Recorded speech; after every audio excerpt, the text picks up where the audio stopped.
시청자 여러분 안녕하십니까. 국회 국정감사가 중반으로 접어들면서 다양한 이슈들이 쟁점으로 부상하고 있습니다. 오늘 생생토론에서는 충청권에서 주목하는 연구개발 예산 삭감 공방을 비롯해 지역 뉴스를 중심으로 이야기해 보겠습니다. 그럼 토론에 함께할 분들 소개하겠습니다. 배재대 행정학과 최호택 교수 나오셨습니다. 안녕하세요. 다음은 단국대 정책경영대학원 이희성 교수 자리하셨고요. 안녕하세요. 마지막으로 대전 경실련 김동섭 집행위원과 함께하겠습니다. 안녕하십니까. 네, 그러면 준비된 영상 보시고 본격적인 토론 이어가겠습니다.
네, 지금 이제 국정감사가 한창인데요. 이제 지역에서는 연구개발 예산 삭감 문제가 좀 뜨거운 과제로 지금 이슈로 떠올랐습니다.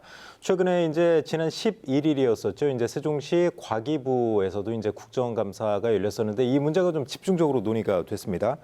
자, 이희성 교수님 먼저 정리를 좀 해주시죠. 그때 국감 때 뭐 야당 의원들 중심으로 상당히 좀 비판이 많이 나왔죠. 네, 뭐 지금 여야가 R&D 예산 삭감을 놓고 좀 격돌을 하고 있습니다. 특히나 이제 우리 지역구는 R&D 관련된 여러 가지 기관들이 많기 때문에 좀 주요 관심사였는데요. 카르텔 파괴다, 졸속 추진이다.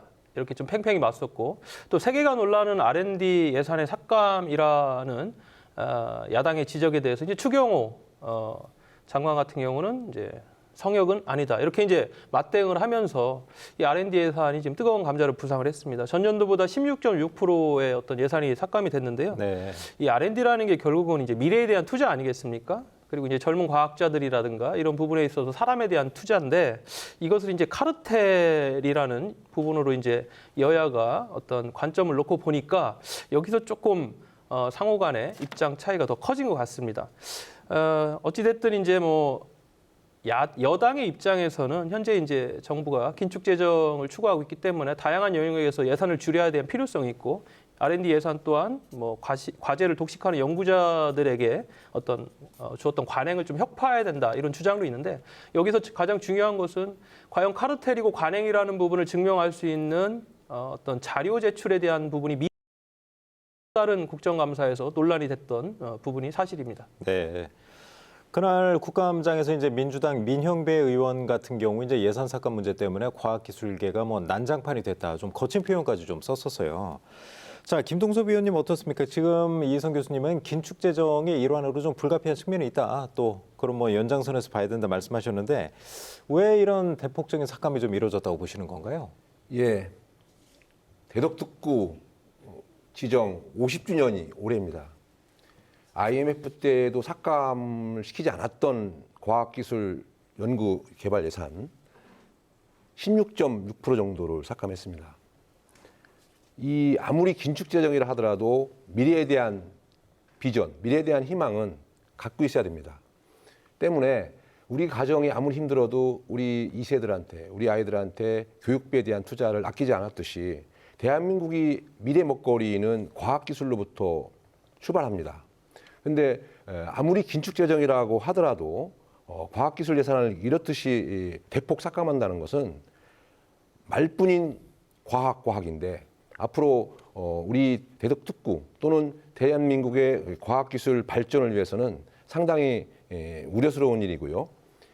아무리 내년도 예산이 긴축 재정을 한다 하더라도 꼭 필요한 불효불급한 예산은 절대로 삭감하면 안 된다고 봅니다. 네. 자, 최호택 교수님, 지금 이제 국감 때도 이제 민주당 의원들 중심으로 예산 삭감에 대해서 강하게 좀 비판을 했었고, 지금 이제 김동섭 위원님도 아무리 이제 나라 살림이 어렵다고 하더라도 이제 미래 먹거리를 준비하는 이 R&D 예산을 깎는 게 말이 되느냐, 좀 또 그런 말씀을 하셨는데 교수님은 어떤 생각을 갖고 계세요? 일단은 뭐 대전 사는 입장에서 보면 이제 상당히 안타깝죠. 사실 이제 관련 예산이 이렇게 이제 삭감됐다라고 하는 것은 뭐 좀 넓게 보면 이제 지역 경제가 좀 다시 침체기에 갈 수도 있는 이제 그런 상황까지 갈 수 있기 때문에 상당히 안타까운데 지금 윤석열 대통령께서 하는 얘기는 그거잖아요. 뭐냐면 지금 이제 너무 나눠 먹기식이다, 갈라 먹기식이다. 그리고 또 하나는 이제 과학계의 카르텔이 너무나 또 크기 때문에 예산 낭비가 너무나 많다. 그래서 네.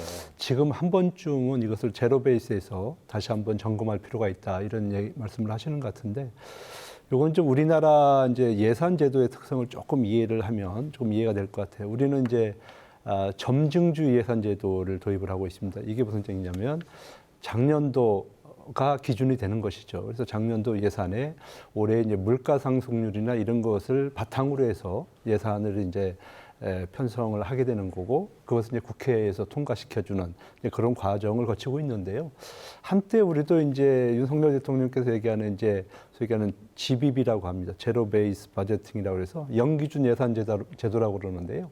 그러니까 모든 정책을 제로 베이스에서 한번 평가하고 필요하다면 가는 거고 만약에 그것이 필요가 없다고 하면 없애는 겁니다. 네. 그런 예산 제도를 우리가 이제 도입한 적도 있었는데요. 근데 지금 이제 이 그 과학계 카르텔이라고 할 수 있는 특히 이제 그 중소기업과 관련되는 부분 이분들은 지금 심지어는 이제 좀비 기업이라고는 표현까지도 써가면서 네. 심하게 이제 질타를 하고 있는데요. 그러니까 과학기술 예산을 가지고서 기업들을 뭐 인건비를 해결한다든지 주로 이제 그런 쪽 해결을 하고 또 중소기업들이 과학기술계 예산을 받기 위해서 소위 얘기하는 에이전시의 도움을 받아서 예산을 받고 그것을 이제 인건비로 연명을 하는 수준 정도밖에 되지 않기 때문에 이것이 국가의 어떤 미래의 큰 전략을 가지고 과학기술 예산이 쓰여지는 것이 아니라 그러니까 이렇게 이제 어떻게 보면 연금성, 복지성 이런 예산으로 네. 이제 계속 투입이 되다 보니까 지금 한 번쯤은 좀 걸릴 필요가 있겠다 이런 차원에서 지금 예산 조정을 하는 것 같습니다. 네. 자, 교수님께서는 그럼 언급하신 사례는 사실 그 극히 일부분인 것 같은데 사실 삭감 규모가 이제 수조 원대이기 때문에 좀 충격이 큰 것 같단 말이에요. 김동섭 의원님은 그런 비판에 대해서는 좀 어떻게 보세요? 네, 일정 부분 동의하는 면이 있습니다. 그러나 잘 아시다시피 이 과학기술계에 만연한 PBS 제도라는 게 있습니다. 연구과제 중심인데요.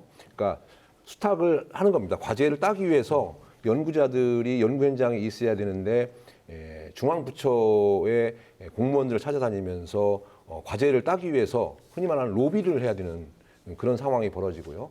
그 PBS 제도 도입이 예전에 방만한 그 연구소 경영을 좀 설득을 가야겠다 해가지고 좀 더 실용성 있고 좀 더 효율성 있는 그런 연구 과제를 선택해서 집중적으로 지원하겠다는 취지에서 PBS 제도를 도입했는데 네. 지금 PBS 때문에 기초과학 연구가 상당히 어려워졌습니다. 그렇기 네. 때문에 요즘 노벨상 시즌입니다만은 대한민국이 계속 노벨상 후보하지만 아직까지 배출되지 않고 있습니다. 그런 것들이 거시적이고 거대한 담론을 담는 연구를 지속적으로 해야 되는데 그때그때 과제를 따서 그때그때 연구를 해야 되니까 성공 확률이 높은 연구에만 매몰되는 겁니다. 네. 그래야 예산이 배정이 되기 때문에요. 다만 이번 기회에 한 번 더 걸른다고 하면은 지금까지 해왔던 연구에 대한 부분들을 좀 더 면밀하게 촘촘하게 검토를 해보고 감사를 해보고 또 분해를 해보고 해석을 해보고 그 다음에 연구 현장의 목소리를 충분히 반영을 해서 조정을 하면서 예산을 좀 다시 재분배를 한다고 하면은 충분히 이해가 됩니다만은 그냥 묻지마식 삭감 형태로 카르텔이라고 하는 듣도 보지도 못한 것들을 들여대가지고 그런 칼날로 연구 현장의 예산을 삭감한다는 거는 우리 연구자들에 대한 여러 그 앞으로의 진로 모색이나 희망에 네. 대한 거를 꺾는 거라 생각합니다. 그 잘못된 관행은 바로 잡아야 되겠죠. 근데 이제 잘못된 관행이라는 부분이 과연 누구의 책임인가? 이 연구 현장에서 연구하는 연구자들의만 책임인가는 좀 별개의 문제라고 보여지고, 그리고 실질적으로 예산이 삭감됐을 때 가장 피해를 보는 층은 젊은 과학자들이에요. 우리 정규직이라고 하는 흔히 책임 연구급에서는 말씀하신 대로 뭐 어떤 행정과의 교류라든가 이런 영역에서 역할을 한다라면 실질적으로 이러한 R&D 기능을 수행하는 젊은 과학자들이 이러한 연구 과제를 통해서 성장하는 것이거든요. 그러한 부분을 좀 관가하면 안 된다. 그렇기 때문에 관행을 타파하는 건 굉장히 중요하지만 무엇이 정말 본질인지는 정확히 판단할 필요는 있다. 저는 그렇게 보여집니다. 네. 지금 우리나라의 네, 이제 과학기술 예산과 관련해서 가장 큰 문제는 사실은 이런 것들이 과학기술계에서 어찌 보면 이제 좀 반성이나 또 뭐 이런 것을 통해서 막 이런 조정들이 이루어진다라고 하면 사실 긍정적으로 작용을 할 수 있는데요. 지금 이제 우리나라의 뭐 예산이라고 하는 것들은 되게 이제 정치권에서 이렇게 소위 얘기해서 칼질을 많이 하는 거잖아요. 그리고 또 어떤 시민들, 일부 시민들이 원하는 정책들이 여론조사에 반영이 되고 그 여론조사 결과에 또 지나치게 반영을 하다 보니까 국가의 과학기술 예산이라고 하는 것은 큰 미래, 소위 얘기해서는 50년, 100년을 보고서 이제 모든 정책들이 이루어져야 되는데 지금 국회에서 국회의원들 하는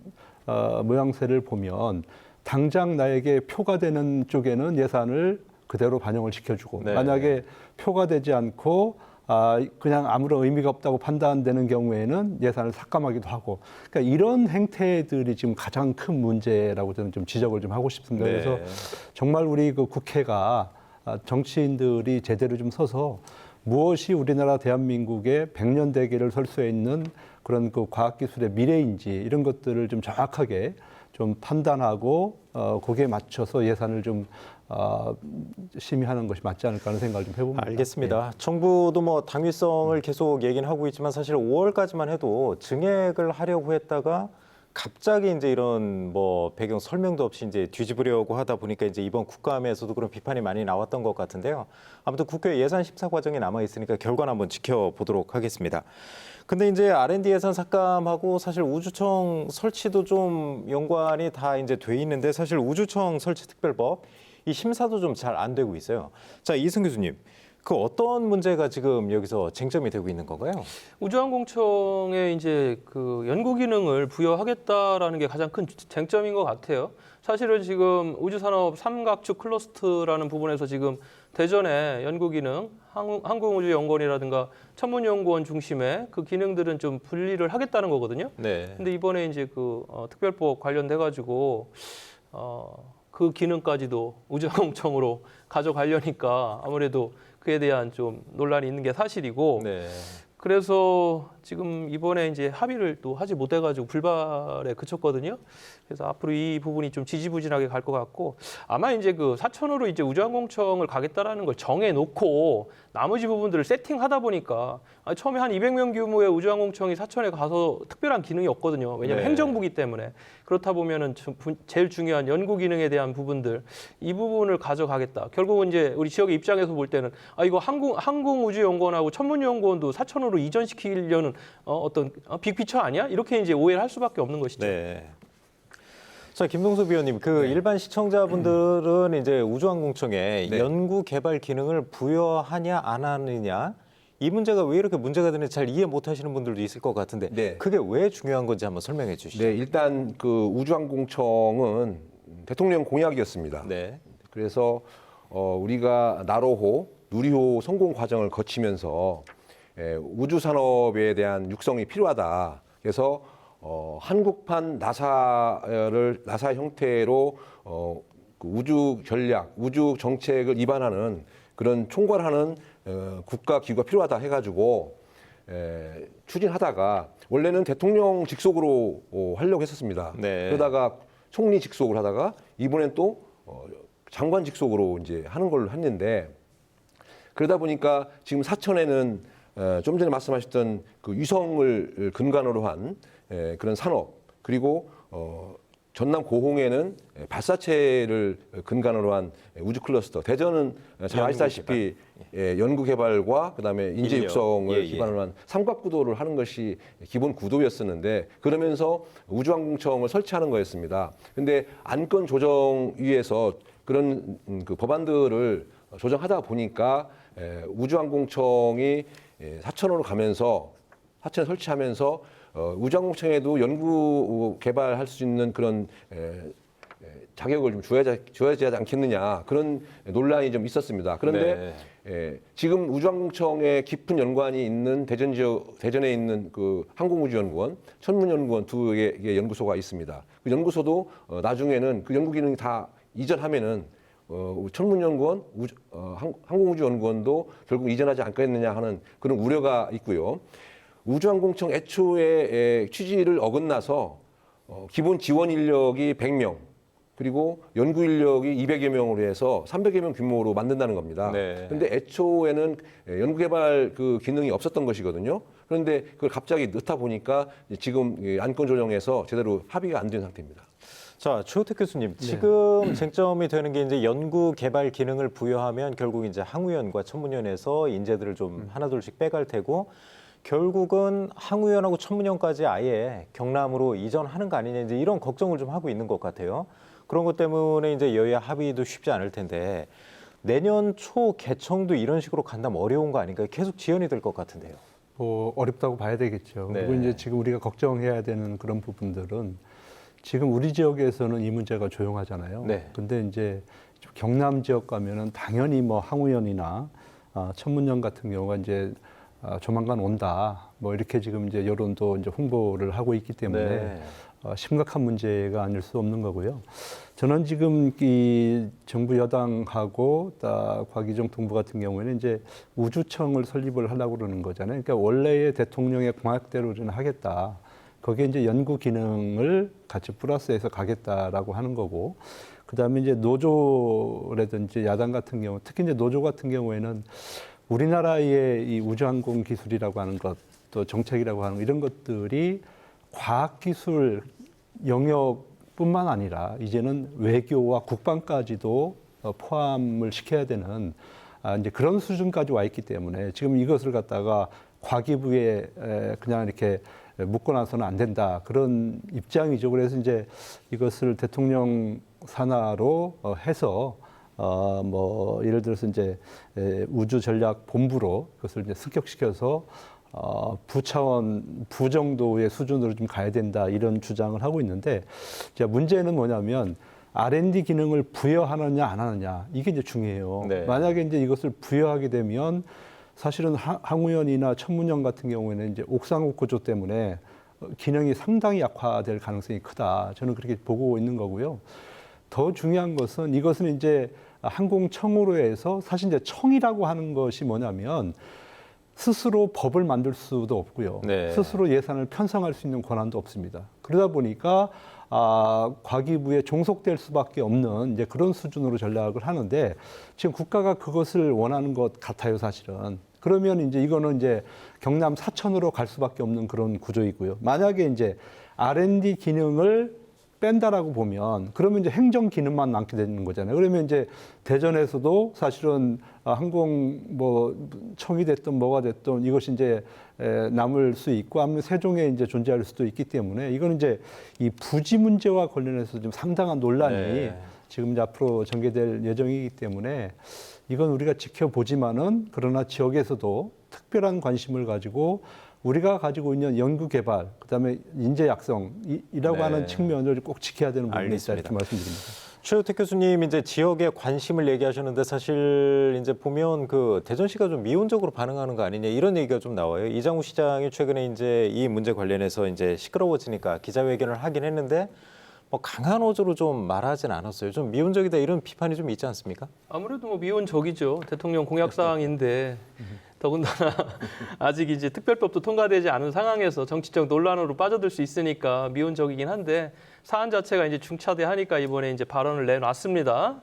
안 된다 쪽인데 결국은 지금 말씀하신 대로 이것이 이제 내년 총선과 연결되어 가지고 지역 공약으로서의 어떤 표의 어떤 부분으로 연결될 수 있는 정략적 형태의 특별법을 다루는 그런 영역으로는 좀 경계를 해야 된다. 네. 지금 벌써부터 그 경남 사천 지역구인 그 하영재 의원이 항우연이라든가 천문연 그쪽으로 이전해야 된다라는 발언을 했죠, 하면서 벌써. 예. 이쪽 지역구인 조승래 의원이 거기에서 좀 강하게 반발하면서 그럼 입지부터 다시 선정해라 이렇게 지금 나온 게 아니겠습니까? 네. 그래서 이게 지금 국가 백년 대계를 위한 중요한 정책이면은 치밀하게 그리고 이거에 대한 판단을 해야지 정치권에서 이 부분을 부각시키는 건 큰 도움이 안 된다 이런 생각을 하고 있습니다. 아무튼 이제 대덕 특구에서도 이제 중요한 자산 중에 하나가 이제 항우연과 천문연인데 이제 뭐 나중에 좀 다른 데로 이제 이전한 뒤에 좀 후회하는 그런 우를 좀 범하지 않았으면 좋겠습니다. 네. 김동수 위원님 네. 뭐 추가로 하실 네, 말씀? 이 문제는 우리가 되짚어볼 필요가 있는 것이 지금 우리 대덕 특구가 50주년이지 않습니까? 그런데 지금 전국에 특구가 5군데가 있어요. 네. 강소 특구라고 해서 대구, 경북, 뭐 부산, 전북, 전남 뭐 이렇게 흩어져 있습니다. 그게 왜 그러냐면 우리 대전 지역의 연구소를 다른 지역에 자꾸 욕심을 냅니다. 탐을 냅니다. 그래서 그쪽 지역에 있는 국회의원이 과기부 예산을 심의할 때 서로 딜을 하는 겁니다. 그래가지고 또 해당 기관장 입장에서는 하나의 사업을 또 하니까 그쪽 지역에다가 분원 비슷하게, 분소 비슷하게 만들고요. 그렇게 하다 보니까 그쪽에서 하나의 특구가 조그만하게 형성이 됩니다. 그만큼 네. 우리 대전 지역에 있는, 우리 대덕 특구에 있는 R&D 역량, 우리 지역의 역량이 그만큼 다 분산되는 겁니다. 그래서 우리 직접해서 특구 내에서 서로 협업을 하고 연구를 같이 해야 되는데임에도 불구하고 그렇게 전국으로 흩어지다 보니까 우리의 집적된 역량이 자꾸 분산됐기 때문에 이번 건은 그런 우를 범하지 않기 위해서 대전시가 또는 대전 지역 정치권이 적극적으로 나서야 됩니다. 물론 언론도 좀 도와주시기 바랍니다. 알겠습니다. 지역의 역량을 좀 결집을 해야 된다 이런 말씀 해주셨습니다. 그럼 이어서 도심융합특구법 본회의 통과 얘기 한번 좀 해보겠습니다. 이제 지난 6일이었었죠. 이제 국회 세종의사당 그 국회 규칙과 함께 이제 통과했는데요. 저 최우택 교수님 먼저 네. 말씀을 해주시겠어요? 네. 어떤 의미가 좀 있는 건가요? 이거는 이제 그 중앙 정부하고 이제 지자체가 대도시 도심권의 산업과 그다음에 주거, 문화시설 복합 조성하는 그 혁신 공간을 우리가 이제 도심 융합 특구다 이렇게 정의를 할 수가 네. 있는데요. 사실 이제 지금 우리 대전에서 추구하는 것은 지금 그 대전역 일대하고 옛 충남도청사 주변인데 뭐 쉽게 설명을 하자면 우리가 판교 테크노밸리 있지 않습니까? 네네. 그것을 이제 대전에 하나 만든다 이렇게 이제 보시면 될 것 같은데요. 지금 그쪽 대전 지역 같은 경우는 거기가 이제 원도심이라 상당히 좀 낙후되어 있고 이런 지역인데 제가 봤을 때 만약에 이제 이것이 제대로 자리를 잡게 됐을 때는 이쪽 서쪽하고 그쪽 동쪽하고 이제 균형을 잡을 수 있는 아주 중요한 기회이기도 하고요. 특히 지금 대전 지역 같은 경우에는 인재들이 지금 수도권으로 많이 유출이 되고 네. 있는데 이제 이것이 계획대로 진행이 된다면 인재들도 저희가 잡을 수 있는 거고요. 그다음에 이제 또 신산업과 관련되는 그런 기업들도 충분히 우리 지역으로 이제 유치할 수 있는 부분들이 있기 때문에 정말 저는 대전이 제2의 도약을 하기 위해서는 이 도심융합특구가 정확하게 계획이 되고 그리고 계획 속에서 정말 대전시의 열정을 가지고 추진해야 된다 하는 생각을 좀 하고 있습니다. 네. 자, 이희선 교수님, 이 도심융합특구법이 사실상 이제 대전을 모델로 해서 만들어졌다. 뭐 이런 얘기까지 나오면서 대전 지역에 사실 기대감이 좀 커요. 어떤 기대 효과? 지금 최우택 교수님 이제 잠깐 언급을 하셨어요. 지금 말씀하신 대로 다른 도시에 비해서 뭐 울산이라 다른 도시에 비해서 대전은 말 그대로 도심 한가운데 어떤 특구가 지정이 돼 있기 때문에 그런 부분에 대해서 다른 지역은 조금 떨어져 있거나 아니면 산업단지라든가 이런 지역들이 지금 특구 그 지역인데 그런 부분 또 한 가지는 이제 서울 지금 테크노밸리 모델 말씀하셨지만 주요 인력들은 이제 서울에 있는데 KTX를 이용하면은 대전역까지 한 40분이면 올 수 있는. 그러니까 서울 지역의 수도권 포함해서 거기에서 이동하는 그 시간대보다 어떻게 보면 짧을 수 있는 거예요. 네. 그런 부분에서 상당히 대전이 강점을 갖고 있고 융합특구로서의 어떻게 보면은 모델이 될 수 있는 그런 어떤 기본 설계가 있었던 것이 사실입니다. 근데 이제 이런 것들이 잘 되기 위해서는 기존에 이제 원도심에서 진행됐던 여러 사업들이 있습니다. 뭐 정비 사업도 있고 또 이제 혁신 도시도 걸려 있고. 근데 이런 것들이 상호 잘 연결이 되어지고 연계가 되어서 성과를 내야 될 것이고, 그래서 무엇보다 가장 중요한 것은 이 사업을 이끌어갈 대전시의 어떤 컨트롤 타워 역할이 앞으로 좀 중요해질 것 같습니다. 자, 김동섭 위원님도 기대 효과 쪽으로 한번 좀 언급을 해주시겠어요? 네. 도심융합특구법 통과는 대전시를 위해서 만드는 법 같은 느낌이 듭니다. 왜 그러냐면 잘 아시다시피 우리 대전은 과학기술을 표방한 도시입니다. 네. 좀 전에 우리 두 분께서 말씀이 있었습니다마는 대전역 역세권 개발, 그다음에 그 2006년부터 시작한 겁니다. 아직까지도 지금 제대로 안 되고 있고요. 그리고 혁신도시 시즌2 지정됐습니다. 아직 지지부진합니다. 그리고 그 충남도청사 활용에 대한 건도 용역만 해도 아마 몇십 번 됐을 겁니다. 네. 이런저런 정권이 바뀔 때마다 또는 시장이 바뀔 때마다 이것저것 다 갖다 붙입니다마는 제대로 된 경우가 없었습니다. 근데 이번에 도심융합특구법은 모든 걸 다 포괄할 수 있는 플랫폼 역할을 할 수 있는 그런 법안입니다. 그래서 대전역을 근간으로 한 과학기술을 뭐 거래할 수 있는 그런 기술 사업, 그다음에 청년들이 주거 또는 문화를 함께 할 수 있는 그런 공간, 그리고 구 충남도청사를 기반으로 한 그런 그 혁신 허브 성장의 그런 거점 지역들이 앞으로 이번에 모든 것들을 다 패키지로 모아놓은 도심융합특구법에 의해서 잘 활용한다면 대전이 발전할 수 있는, 또는 대전 역세권을 다시 부흥시킬 수 있는 절호의 기회이고 또 마지막 기회라고 생각합니다. 이희성 교수님, 그런데 이제 사업이 뭐 이렇게 특별법까지 제정돼서 추진되는 건 좋은데요. 사실 원도심 살린다고 그동안 여러 가지 이제 사업이 추진됐었고 조금 네. 전에도 언급을 하셨는데, 제대로 좀 이번 사업이 제대로 되려면 뭐 여러 가지 이제 좀 뭐 조화도 좀 이루고 컨트롤 타워에서도 좀 가름을 잘 타야 될 것 같아요. 어떤 예. 좀 성공을 하려면 어떤 걸 고려해야 될까요? 일단 거버넌스라는 기본적인 전제가 있어요. 이 사업은. 그러니까 민간에서 여기에 투자할 수 있는 어떤 메리트를 가져야 되는데, 원도심이라는 공간이 항상 그렇습니다만은 부동산 침체라든가 부동산 과열에 굉장히 민감합니다. 네. 앞으로 이제 이런 부동산 경기가 어떻게 흘러가느냐에 따라서 과열되면 풍선 효과처럼 인근의 또 지가가 상승하면서 또 어떻게 보면 투자에 대한 부분이 위축되고, 또 너무나 이제 부동산 경기가 침체되면 기업에서 뭐 투자할 수 없겠죠. 네. 일단 분양, 미분양 사태가 발생하기 때문에 이러한 부분이 일단 앞으로 좀 지켜봐야 되고, 또 한 가지는 이제 재정 부족입니다. 말씀하신 원도심에 대한 다양한 사업들, 이러한 어떤 것들이 추진되면서 가장 중요했던 재정 부족, 이 부분이 이제 앞으로 걸림돌인데, 이 부분을 위해서 후속적인 아마 이제 입법 절차를 좀 통해 가지고 중앙에서 재정을 좀 끌어오거나 아니면 좀 더 여러 가지 감세 효과라든가 투자하는 기업들에게 줄 수 있는 인센티브, 이런 것들을 좀 강화해서 재정에 대한 부분들을 좀 강화해야 되는 그런 문제점도 안고 있습니다. 네. 최우택 교수님, 아까 네. 이제 지역에서 문제가 이제 기업들도 부족하지만 인재들이 이제 다른 지역으로 유출되는 문제를 말씀하셨는데, 사실 융합 특구를 해서 이제 사업을 추진한다고 하더라도 이제 경기도 외곽을 벗어나는 거를 기업이나 이제 인재들이 좀 많이 꺼리잖아요. 예. 그게 과연 잘 이루어질 수 있을까요? 그러니까 지금 대전 또 지방이 그런 인재들을 담을 그릇을 충분히 마련하지 못했기 때문에 저는 그렇다 이렇게 보여집니다. 그래서 만약에 이제 이 도심융합특구가 잘 정비가 되고, 특히 지금 판교에서 제일 부족한 부분이 뭐냐면 이제 도로와 주거, 네. 그다음에 뭐 산업, 또 문화 기반 뭐 이런 것들이 이제 상당히 취약하다고 그럽니다. 그래서 이런 것들을 저희가 좀 세팅을 좀 잘 해주면 좋을 것 같고요. 또 이제 판교가 지금 잘하고 있는 것이 이제 고밀도 그런 혁신 공간을 많이 만들어 놨다는 거예요. 그래서 그쪽에서 이제 부족한 부분을 우리가 채우고, 또 그쪽에서 잘하고 있는 것들을 우리가 좀 배우게 되면, 아마 우리 아까 이희성 교수 얘기한 대로 사실은 서울역에서 대전 오는데 50분이면 오지 않습니까? 그렇죠.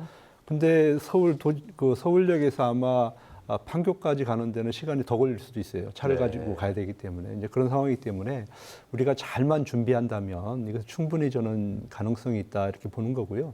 근데 무엇보다 더 중요한 것은 사실은 이제 차별화잖아요. 그러니까 뭔가 그래도 달라야 되거든요. 요즘 이제 젊은 친구들은 보면은 이제 뭐 워라벨도 즐기고 이렇게 하는 거잖아요. 그러니까 아무리 월급 많이 주고 이런 것도 중요하지만은 사실은 내가 와서 재미있게 행복하게 살 수 있으면 올 수 있는 거거든요. 네. 그래서 이제 그런 문화를 만들어 줘야 되는 거고요.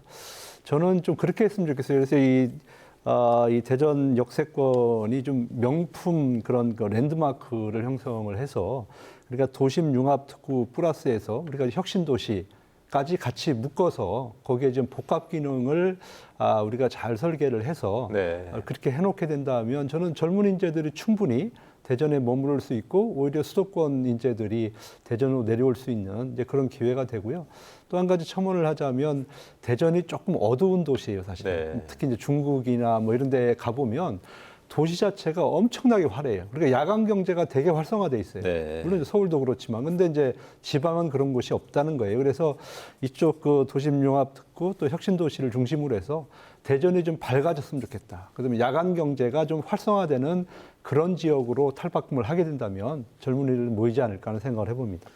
지금 교수님도 뭐 여러 가지 이제 사업이 진행되고 있다 말씀하셨는데 사실 대전역 주변은 주거 정비 사업도 좀 동시에 진행되고 있잖아요. 이제 혁신 도시, 도심 융합 특구까지 좀 융합돼 가지고 좀 종합적으로 한번 좀 그런 관점에서 이루어져야 될 것 같습니다. 그래서 제일 중요한 것은 사실 이제 컨트롤 타워죠. 네. 왜냐하면 이제 지휘자가 필요한데, 왜냐면 하나씩만 너무 잘하다 보면은 또 이게 좋을 수도 있지만 오히려 이제 언밸런스 때문에 예산만 많이 들어가고 사실은 모양이 좋지 않는 그런 상황이 연출될 수 있는 거거든요. 그래서 저는 대전 시장을 중심으로 해서 이 컨트롤 타워를 역할할 수 있는 기구를 빨리 만들고 그래서 각자의 역할 분담을 정확하게 해주는 것이 필요하다 하는 생각을 해봅니다.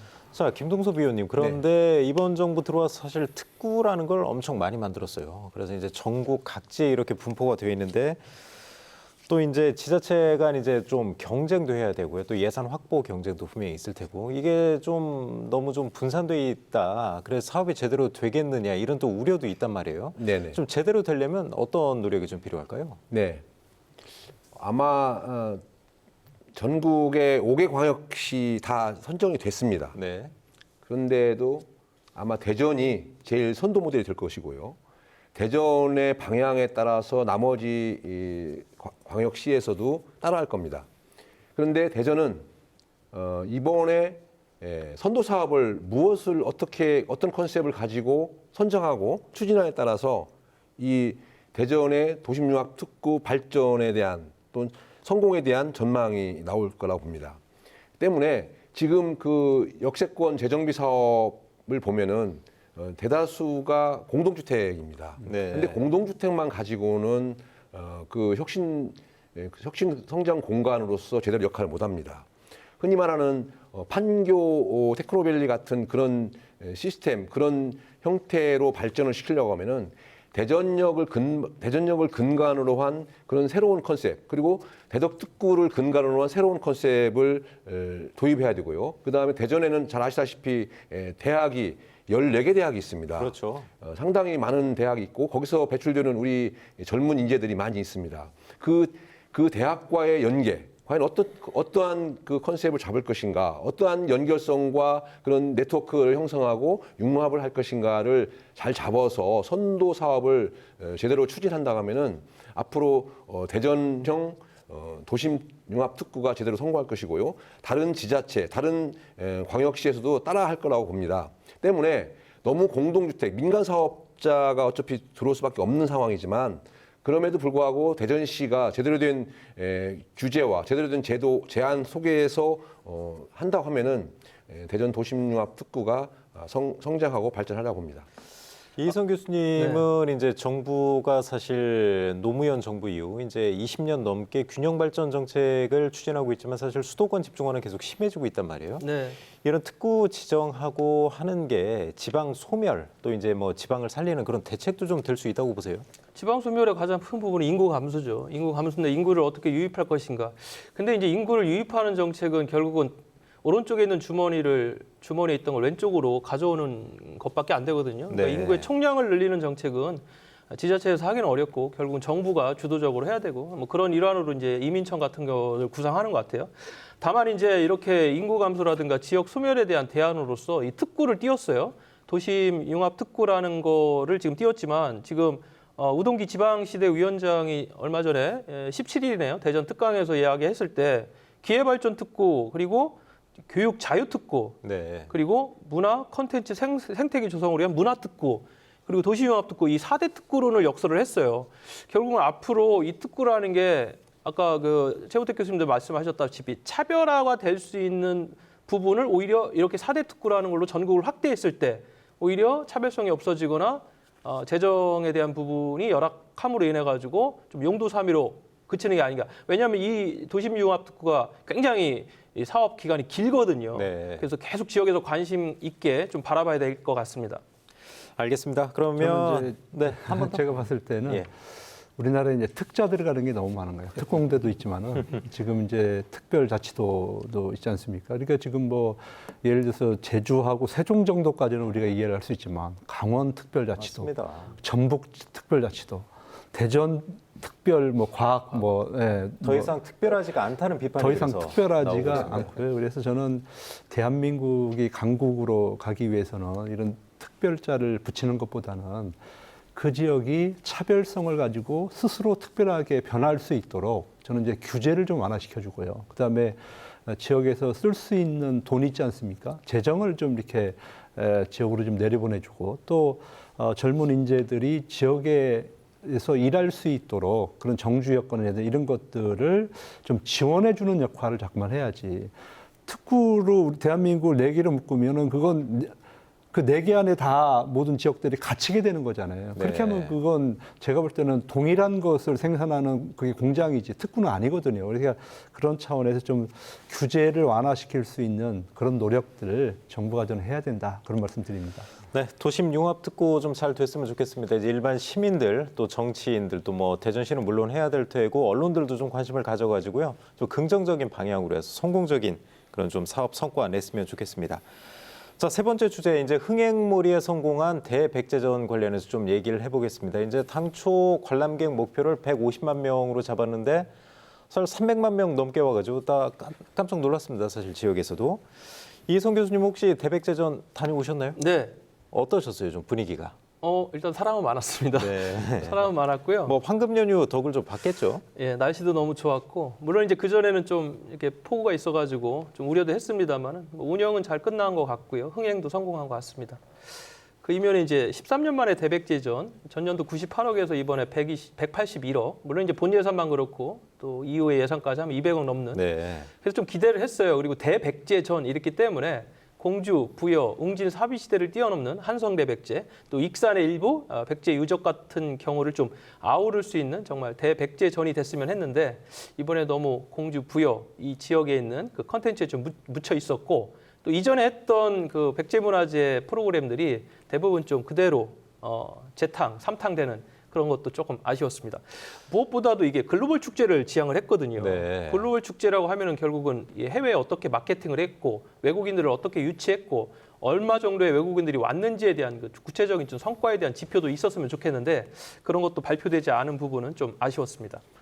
교수님 이번에 이제 무령왕의 상례를 처음으로 좀 재연도 하고 여러 가지 좀 시도는 했던 것 같은데 그래도 좀 스토리텔링이나 좀 그런 거 콘텐츠 면에서 좀 부족하다고 평가하시는 건가요? 그렇죠. 일단 뭐 대표 프로그램으로 내세운 게 이제 수상 멀티미디어 쇼하고 그 다음에 이제 미디어 아트 이런 것들을 내세웠는데 네. 이런 것들은 이제 눈요기는 좋아요. 그리고 전국에 이와 관련된 컨텐츠도 굉장히 많거든요. 그런 부분에 대해서 이제 그래도 백제문화재는 타 지역 축제랑은 좀 결이 다르지 않습니까? 네.